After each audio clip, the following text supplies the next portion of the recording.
Hi, welcome to my channel. In 1946, one of the largest ever naval expeditions to Antarctica started. It involved around 4,700 men, 70 ships and 33 aircrafts, all led by one man, Admiral Richard E. Byrd, one of the boldest explorers in the history of America. Officially, they were there for science and exploration, but unofficially, the whispers tell a different story, one that involves Nazi secrets, ancient civilizations, and technology not from this earth.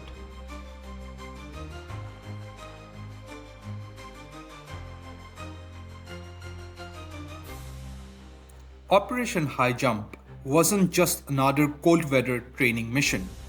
It was the largest US naval operation to Antarctica ever attempted.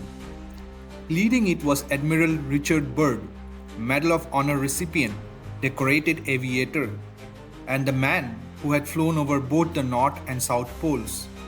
Byrd had a reputation for courage, precision, and a knack for surviving where few could. To understand the darker theories behind Operation Highjump, we have to rewind to December 1938. Adolf Hitler, obsessed with the occult and the possibility of lost ancient technologies, dedicated resources to exploring Antarctica. The German ship Schwabenland set sail on a secret mission, carrying not just scientists and military officers, but alleged members of Thule Society, an occult group that believed in a race of advanced beings living deep within the earth. They believed the entrance to this inner world was hidden beneath Antarctica's ice. The mission's alleged goal? To establish Base 211, a fortified Nazi stronghold beneath the ice, stocked with weapons, resources, and possibly advanced technology. In the final days of World War II, according to some accounts, high-ranking Nazis, including SS General Hans Kammler, fled to this base, bringing experimental aircraft designs and other war assets with them.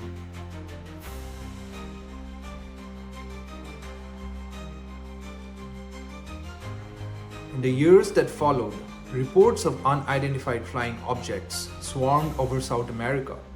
The US military took them very seriously, suspecting that they could be Nazi secret aircraft operating from a base in Antarctica.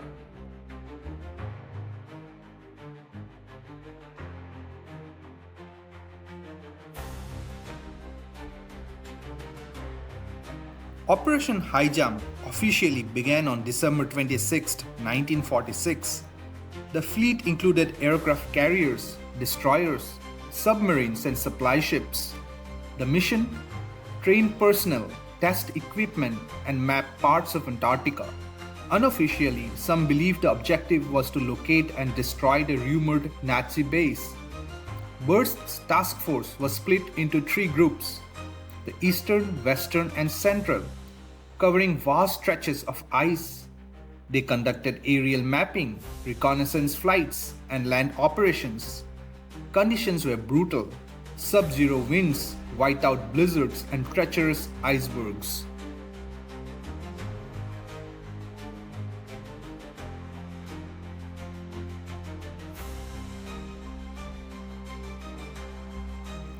But according to later testimonies and conspiracy accounts, the mission wasn't cut short by the weather at all. Some say Task Force 68 encountered unidentified flying objects over the Antarctic skies.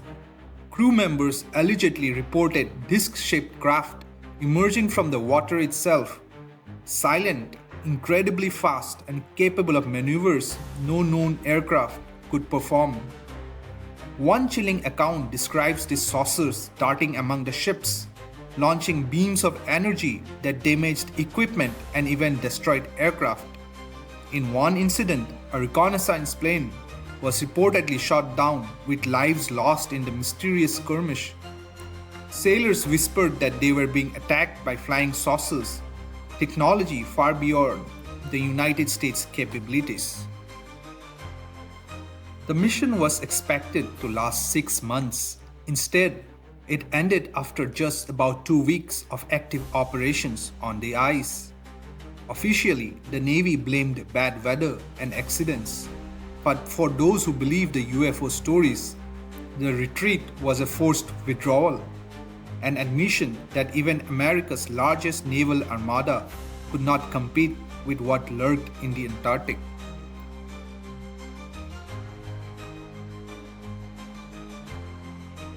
After returning to Chile, Admiral Byrd reportedly told local media that the US must be now prepared to defend against an enemy who can strike from pole to pole at incredible speeds.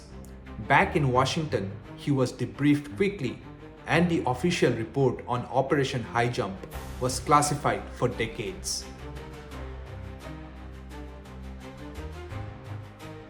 Here's where the story takes its most mysterious turn. According to the so-called secret diary of Admiral Byrd, during one of his flights over Antarctica, his instruments went haywire. The controls of his plane stopped responding. He described being pulled as if by an invisible force into a strange valley free of ice and snow. In his notes, Byrd wrote of seeing colors and landscapes unlike anything on Earth. Then a fleet of glowing craft appeared, escorting his plane. He was guided to what he described as a shining city of crystal towers, bathed in rainbow hues. There he claimed to have met a tall, radiant being who communicated telepathically. This being, according to Byrd's diary, told him they lived within the Earth and warned humanity against its reckless use of nuclear weapons. After delivering that message, Byrd was escorted back to his aircraft, which regained control as if nothing had happened. Whether authentic or not, the diary adds fuel to the mystery. Before his death in 1957, Byrd is said to have handed the journal to his son, instructing him to keep it safe. Its contents only surfaced decades later, sparking endless debates about hidden worlds beneath Antarctica. Whether Operation Highjump was a mission to confront a Nazi stronghold, a battle with UFOs, or an encounter with advanced civilization remains one of the great Cold War mysteries of all time. The ice of Antarctica keeps its secrets well, and perhaps under that vast expanse of ice lies the truth about Base 211, the UFO attacks, and the shining city that Admiral Byrd described. As Byrd himself allegedly wrote, "We have a new enemy, not of this world. Whether history will ever confirm it is up to the ice to decide."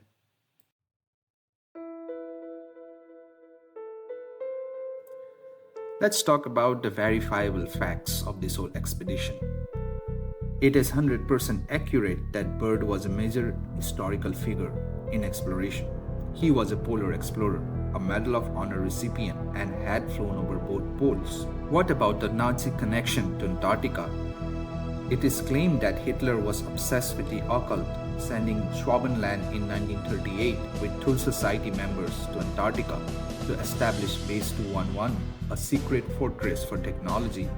It is verifiable that the Schwabenland expedition actually occurred. They mapped New Swabia and dropped German markers.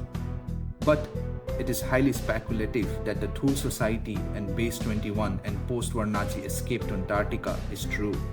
There is no documentary evidence of all this happening. These theories emerged in post-war conspiracy circles. Operation Highjump did actually happen. It began in December 26, 1946 with a large fleet of ships, and its goals were to map Antarctica and to train personnel and test equipment. However, it is speculative that the unofficial goal was to destroy a Nazi base. There is no evidence to support this unofficial goal of Operation Highjump. What about the claims of UFO sightings over South America? It is claimed that post-war UFO sightings in South America were suspected to be Nazi craft from Antarctica. It is verifiable that South America did experience a wave of UFO reports in the late 1940s to the 50s, but linking them to Nazi Antarctica base is conjecture. There is no evidence that supports this theory. While Byrd did give interviews in Chile to the press where he mentioned that the US must be prepared for potential threats of long-range aircraft, he was likely referencing Soviet bomber capability during the early Cold War and not referring to any UFOs coming out of the ocean. Let's talk about the claim that Task Force 68 encountered UFOs, including saucers emerging from the sea, shooting energy beams, destroying ships and aircrafts. Navy logs confirmed aircraft losses, including a PBM Mariner crash that killed 3 men, but there is no evidence of any UFO attack.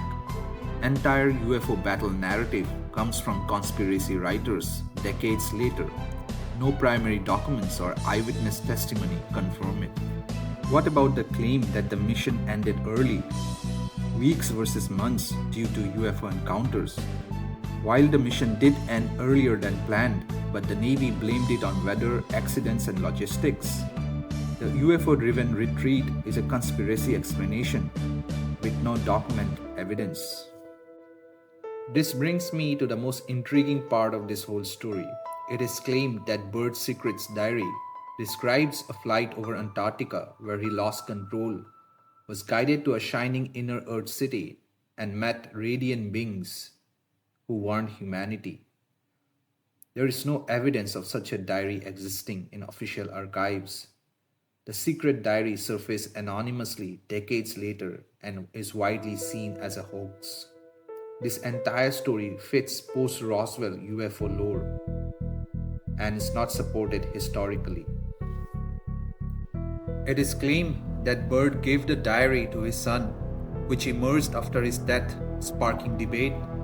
It is true that Byrd died in 1957, but no credible evidence supports the diary transfer. The entire diary story rests in fringe UFO or conspiracy literature. It is pure myth, but it fuels the ongoing fascination. Operation Highjump is indeed mysterious. There are major elements to this story which are based on facts and can be confirmed, but there are certain aspects like the Nazi secret base, ancient civilizations beneath the ice that are highly speculative.